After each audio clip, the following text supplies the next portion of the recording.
O papel da terapia é esse. Esse não é o papel da igreja, do coach, das outras perspectivas. Mas acontece? Acontece.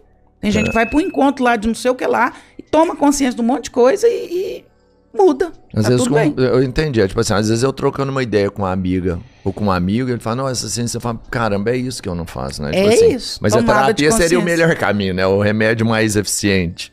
Até um podcast. Às vezes alguém tá aqui nos assistindo e fala, poxa, eu nunca tinha pensado nisso. Eu repito isso pela minha situação lá atrás. É porque às vezes você tem um autoconhecimento e você acha que tá curado com aquilo lá. Sei lá, a cicatriz tá lá, né? Alguém resolve... Sabe que você tem aquela cicatriz e resolve mexer nela. Ela é mais fácil dela abrir ali. Uma coisa, Rodrigão, é tomar consciência. Outra coisa é ressignificar. Ah, eu sei que o meu pai não foi um pai presente. Ótimo, tomei consciência. Mas e aí? O buraco ainda tá aberto, né? A ferida ainda tá... Não adianta nada. Então não basta tomar consciência, eu preciso ressignificar. Meu pai não foi um pai presente. Vou falar de um caso, do meu caso específico. Meu pai, 7 filhos. Gente, muito difícil, só ele trabalhava em casa. Não dava tempo desse pai dar atenção para todo mundo. Então meu pai mal sabia a nossa data de nascimento. Então foi um pai ausente por questões contextuais do que ele vivia. Tomei consciência disso, mas o que eu vou fazer com isso? Na vida adulta eu preciso ressignificar isso. Meu pai não me deu atenção devida, eu preciso me dar. Eu preciso parar de ser salvadora da pátria. Eu preciso parar de colocar as necessidades dos outros sempre à frente da minha. A atenção que meu pai não me deu, eu preciso me dar. Eu tenho necessidades, eu preciso me acolher, já que eu não fui acolhida lá atrás. Ressignifiquei. No momento em que eu paro de viver pelos outros e passo a olhar um pouco pra mim, agora eu ressignifiquei. Mas você tem certeza que você conseguiu fazer isso aí? Ressignificar? Nesse sentido eu tenho, porque hoje é primeiro eu, depois o samba. Se eu mexer com você e em algum momento eu falar, pô, André, você é assim porque seu pai te abandonou, por isso que você é assim. Não, você não vê que você é assim por isso. Por isso que você é desse jeito aqui, ó. Se você tivesse pai, você não era assim, não. Você pode ter certeza. Você tá assim que seu pai não teve com você. Pode até que doa, mas não vai sangrar. Você deu um exemplo muito bom da ferida, Rodrigão, e aí é muito bom a gente falar sobre isso até por conta de feridas emocionais. A ferida emocional é como se você tivesse queimado um braço. Já viu quando a gente queima, especialmente queimaduras extensas, a pele que nasce, a cicatriz, a pele é fininha. Já viu queimadura? A pele é fininha. Ou seja, ali é uma área mais frágil. É uma área que eu tenho que ter mais cuidado. Eu tinha um amigo que ele derramou óleo quente no braço quando era pequeno, teve queimadura 3º grau, recuperou, mas a pele inteira do braço era fininha. Então era um braço que ele tinha mais cuidado, se a gente ia brincar, ele já punha esse braço mais pra cá, ele ficava o tempo todo atento naquele braço, porque ele sabia que aquilo ali era uma região mais frágil pra ele. Então ele se cuidava mais em relação a isso. Assim são com as nossas feridas emocionais. Elas estão cicatrizadas, mas eu não posso me expor. Eu atendi uma pessoa a semana passada, um dependente químico, e eu falava sobre isso. Ele acabou de vir de uma clínica de reabilitação. E eu falava, não basta ter estado na clínica e vencido o tempo da clínica. Agora você precisa criar um ambiente de segurança. Novas amizades, novos comportamentos, novas situações. Por quê? Porque existe um braço com a pele fininha, que qualquer coisa vai rasgar. Diferente do meu. Eu talvez possa sentar numa roda que tem um monte de gente lá em situações de risco relacionadas à dependência química. Talvez essa não seja a minha ferida de alma. Tenho outras. Mas ele já não pode. Por quê? Porque ele tem um braço com a pele fininha. Eu tenho meus braços com as minhas peles fininhas também em alguma situação. Então, por exemplo, se você falar do meu pai, talvez vá ser uma situação que vai me mobilizar. Que eu vou ficar emocionada. Mas não vai me fazer regredir no meu autocuidado. Porque é uma situação que eu ressignifiquei. Acho que passa pela questão da sua mãe. Você ressignificou, mas ainda dói. O problema é que ainda existem as camadas. Por exemplo, uma coisa sou eu falar do seu pai pra você e falar, André, isso aqui é por conta disso. Outra coisa é um irmão seu falar isso, seu próprio pai, um tio ou uma mãe que é muito mais próximo a você tocar nessa ferida, assim. Não sei se você consegue se proteger 100% dessas pessoas. E talvez é necessário até um afastamento. né? A gente tava falando de pessoas narcisistas. Pô, a hora que você consegue diagnosticar uma disfunção dentro da sua família, ó, essa pessoa é narcisista, o ideal é você se afastar dessa pessoa. Porque ela sabe todos os pontos fracos e todo tempo ela vai colocar o dedo na ferida. E quanto a pessoa tá mais próximo de você, você não consegue se proteger dela. E eu falo o seguinte, Rodrigão, a gente tem que ter atenção perto de quem a gente sangra. Tubarão adora sangue. A gente tem que ter cuidado e saber perto de quem a gente sangra. Perto de quem a gente se confessa, perto de quem a gente se expõe. Porque se a pessoa for perversa, ela vai usar isso contra você. Se a pessoa que conhece a sua história usa suas dores contra você, isso é perversidade. Eu sei que o seu braço é queimado, que a pele é fina. Eu vou lá machucar? Eu vou lá cortar? Isso é perversidade. E aí, se eu convivo com uma pessoa perversa, a única coisa a se fazer é se afastar dela. Não há relacionamento com pessoas perversas. Pessoas que usam as minhas dores contra mim, elas precisam se afastar. Porque senão elas não vão deixar minhas feridas fecharem. As minhas feridas vão estar sendo abertas o tempo todo, porque eu estou convivendo com alguém perverso, com alguém sádico, que tem prazer em ver o outro sentir dor. Cara, aconteceu assim, isso com você? Óbvio. Já? E aí você falou uma coisa certinha. Em geral, são em ambientes familiares e com pessoas que te conhecem. Você tem que se afastar dessas Óbvio. pessoas? Você conseguiu fazer Ou isso? colocar um limite muito nítido. Daqui pra frente você não passa. É. Eu não sou terreno baldio pra você jogar lixo em cima de mim. O seu lixo fica com você. Eu gosto muito de uma passagem da Bíblia. Acho maravilhosa essa passagem, inclusive. Moisés está vendo lá a sarça ardente. Você deve conhecer, né? Moisés vê a sarça ardente, vê um arbusto pegando fogo.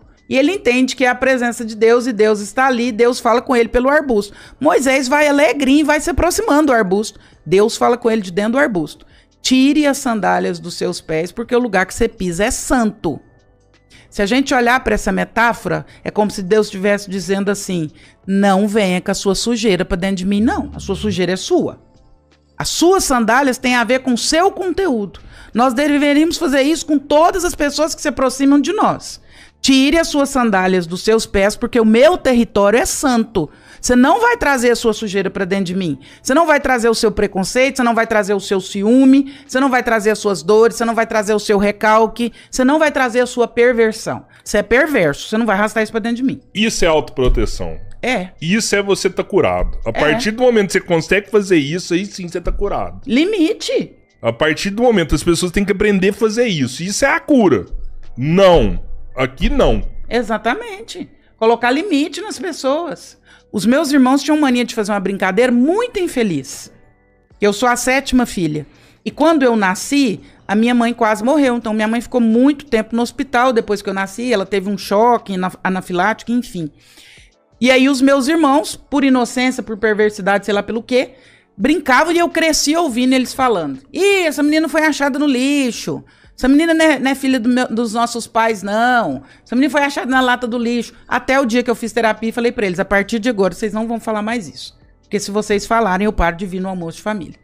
Porque isso não é o tipo de brincadeira que se faz. Isso tem a ver com as dores da minha infância, tem a ver com o fato de eu ter sido, por muitos meses, criada por alguém que não foi a minha mãe. Tem N situações que envolvem isso, que já estão resolvidas dentro de mim, mas que eu não quero que se abram novamente. Então, não são feridas que eu quero visitar. Então, vocês fiquem daqui pra lá. Quando vocês vierem, vocês venham sem sandália. As suas questões você não vai trazer pra dentro de mim. Eu não permito.